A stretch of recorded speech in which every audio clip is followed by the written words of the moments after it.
video is really based on a hobby. People go into the end of the earth to explore new places and try to be the best at doing it. And this is a presentation that's going to be about the tools that allow people to do this. Everything that's made for this is described in this picture. This means that if you go anywhere, you put your rope into gear that is used as protection for falls. Right here, as you can see. Now, because you go past protection that you place, when you fall, you will pull slack from your fall past the last protection, meaning that these tools have to take a lot of impact force. So this is last protection. If you were to fall, he would fall past that.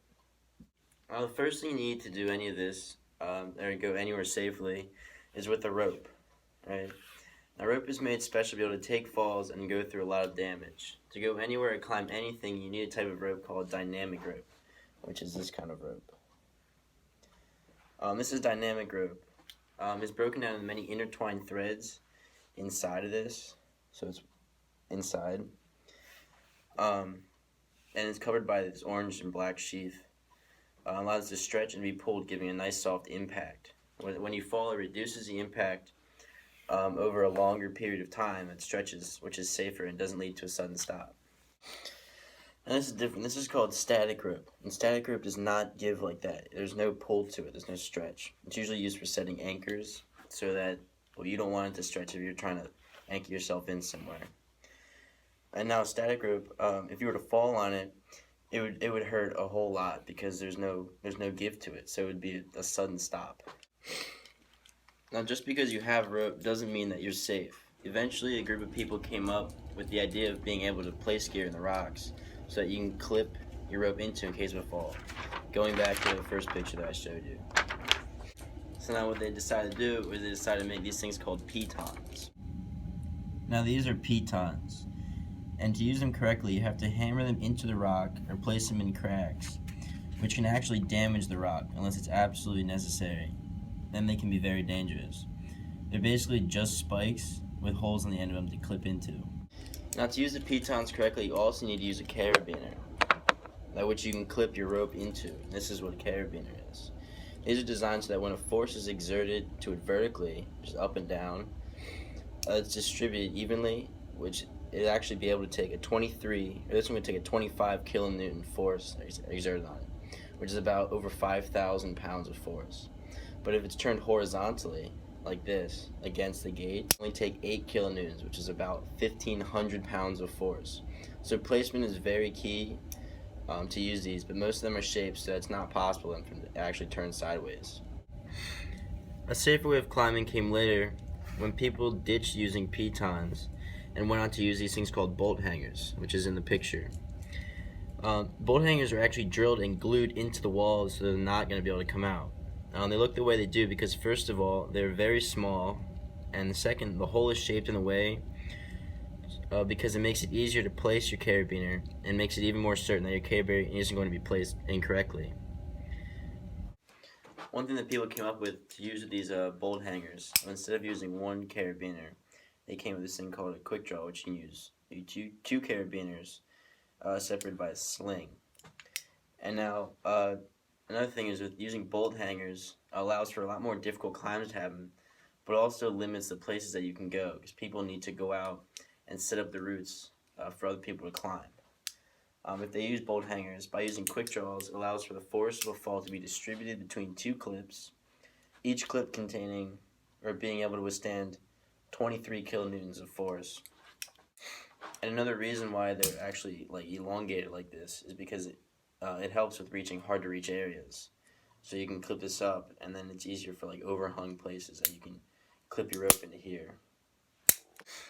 Alright, well, using quick draws and pitons and bolt hangers all kind of really got rid of this whole point of traditional rock climbing, because you have to go in, you can't really go wherever you want and having to come up and hammer and put in different bolts in the wall. So what they decided was to go back to the original and use these things called nuts or stoppers. The way that they're shaped allows them to fit in small cracks and creates the most surface area that it can between the rock. All it is a square of aluminum and a metal wire. And instead of hammering, all you have to do is find an area where it will fit in the rock and hope that it holds.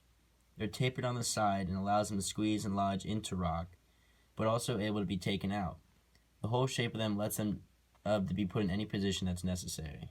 Just a little closer look of how they're actually shaped.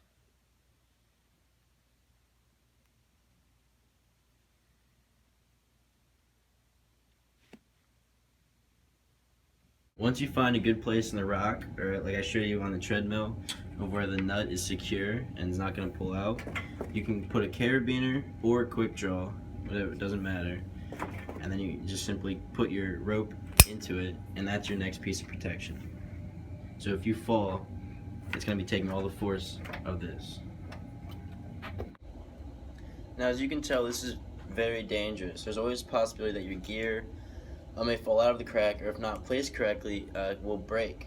Toward the end of 1970, a man named Ray Jardine, with much trial and error, helped create the first spring-loaded camming device.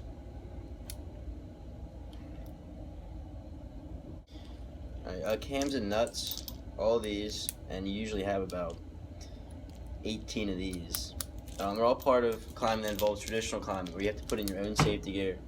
Like the first picture I showed you, there are different points in the wall where you put in your own gear, and this is where you use these to put in your own gear. These in particular have really revolutionized the way people could go places and kind of explore, because they wouldn't need to sit and hammer in bolts into the wall. They would place their own gear that could be easily extracted. The way this works is when you pull down the lever cables, they're connected to these wheel-like pieces. It acts as a pulley with springs, and when placed correctly, if there's any tension on the cam device, the only direction that the force can go is outward.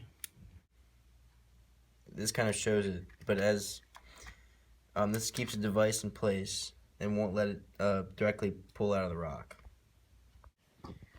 For a better explanation, the camming devices are designed so that when a force is applied downward, the outer surface can only open outward, just like I said. But as you place it,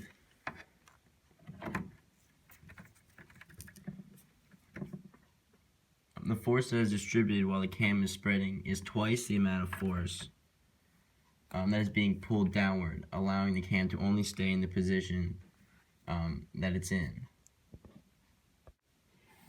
So as you pull on the base of the tool, the only action it can do is to press itself harder against the rock, because the only action it will do is open up. This allows the device to take on a 14 kilonewton impact. That's about 3,100 pounds of force. Even though they're used for different types of climbing, I mean, they can be used for other things too. Now, using camming devices and nuts lets you go almost anywhere you want. It really takes the sport really to kind of like a whole new extreme. And everything I talked about allows the person to be as adventurous as they want. The evolution of this gear has developed in a way that allows everyone to go places that people haven't really been before.